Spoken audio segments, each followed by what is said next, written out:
Hello friends, ജനനായകൻ്റെ official trailer 6:45 എത്തിക്കഴിഞ്ഞു. 2 times കണ്ടിട്ടാണ് review പറയുന്നത്.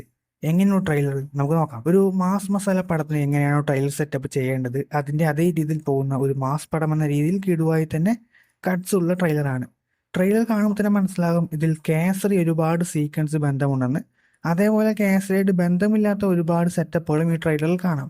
ലാസ്റ്റ് വരുന്ന റോബോട്ട്, മിലിറ്ററി ആക്ഷൻ സീക്വൻസ്, ഒരുപാട് വേറെ വേറെ സീൻസ്, അങ്ങനെ ഒരുപാട് കാര്യങ്ങളിലും മാറ്റങ്ങളുണ്ട്. പിന്നെ മേക്കിംഗ് ക്വാളിറ്റി കിട്ടു. ഞാൻ ബോറാകുമെന്നാണ് കരുതിയത്, പക്ഷെ നല്ല മേക്കിംഗ്, നല്ല സിനിമാറ്റോഗ്രാഫി കൊണ്ടുള്ള ഒരു സംഭവമാണ്.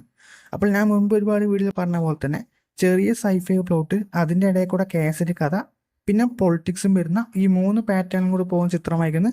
ഞാൻ മുമ്പത്തെ വീഡിയോയിൽ പറഞ്ഞായിരുന്നു. അതേ രീതി തന്നെയാണ് ഈ പടത്തിന് ട്രെയിലർ കാണുമ്പോൾ മനസ്സിലാക്കാൻ സാധിക്കുന്നത്. കേസരി സീക്വൻസ് ഒരുപാടുണ്ട്, അതുകൊണ്ട് തന്നെ ആ ഒരു രീതിയിൽ പ്രതീക്ഷിക്കുക. ഇതൊരു പക്ക മാസ് മസാല പടം, ഇടയിൽ കൂടെ സൈഫൈ ഉണ്ടെങ്കിലും ഒരു മസാല പടം തന്നെയാണിത്. പിന്നെ അതിൻ്റെ ബീജിയം ഓൾറെഡി കേട്ട ബീജിയംസ് തന്നെയാണ്.